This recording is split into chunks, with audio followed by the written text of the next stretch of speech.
So tics are sometimes categorized as minor and the more severe ones. So for example, minor vocal tics can just range from things like coughing or maybe a little bit of hiccups or what might seem like a little burp.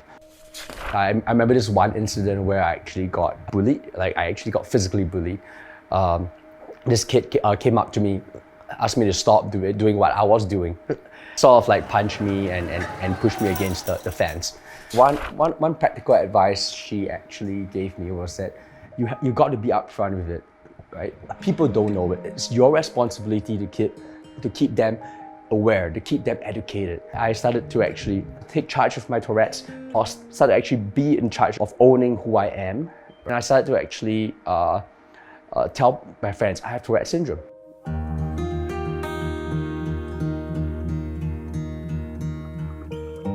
Hi, I'm Haofeng. I'm 32 this year. I'm a solution architect. I work for GovTech.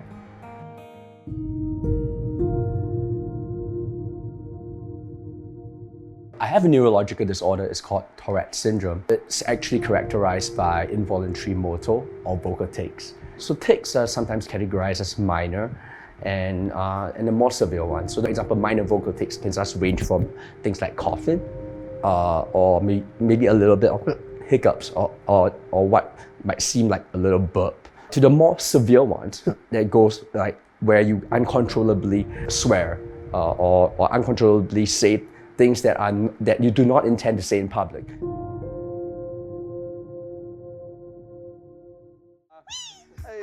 Nice to meet you guys. Nice to meet you. Hello. Hi.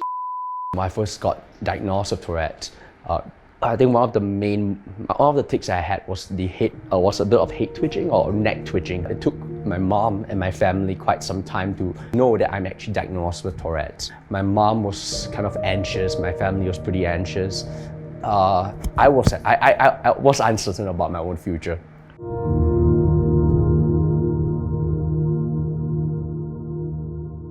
When I first got diagnosed, like the kids around me didn't understand as well.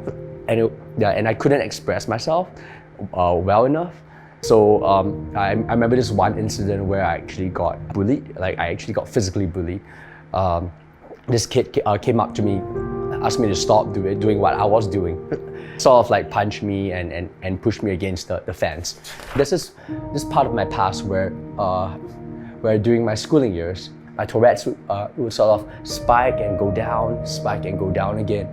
And I would face a scenario where when I spike, I have friends, start staying away from me. They start, oh, let's not hang out with you anymore. And when it goes down, I start getting a little bit more friends again. And then it spikes again, it becomes a cycle.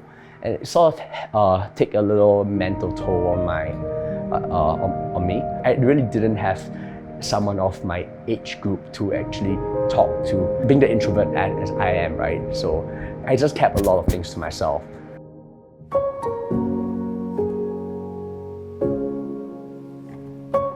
I remember my first job interview. It was my first time, right? So it was particularly nerve-wracking for me. I remember because it was like a banking industry, right?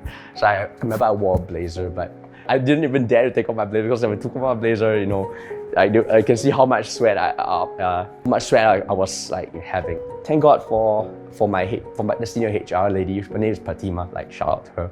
She understood my problem, gave me advice, very practical advice. One practical advice she actually gave me was that you got to be upfront with it, right? People don't know it. It's your responsibility to keep them aware, to keep them educated, right? It's your responsibility to actually bring this to them and say, hey, this is Tourette Syndrome. I have it, right? And they won't feel out of place. They won't feel weird when they're with you. So I started taking advice for real. I started to actually take charge of my Tourette's, or started to actually be in charge of owning who I am when I got hired. Whenever I do presentations to a upper or higher management, or when I have to do public speeches, right? I always start out with, hi, I'm Haofeng. I have Tourette Syndrome, right? At the very start of it all.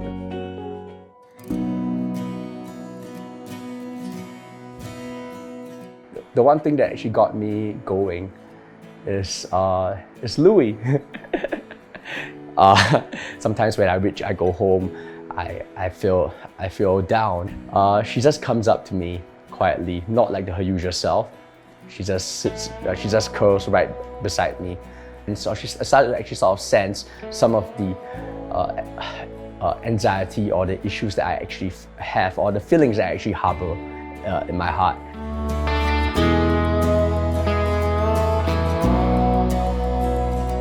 I picked up guitar as well. Sometimes when I feel that my tics is spiking, right?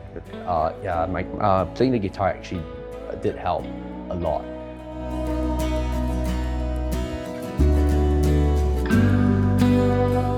I actually had parents of children who were diagnosed with Tourette Syndrome, who came up to me telling me that, I'm worried for my son's future, but looking at where you are right now, you have a stable job, you have a decent social life, right? Sort of brings me a little bit more comfort, right? I don't feel as anxious, I don't feel as uncertain about my child's future.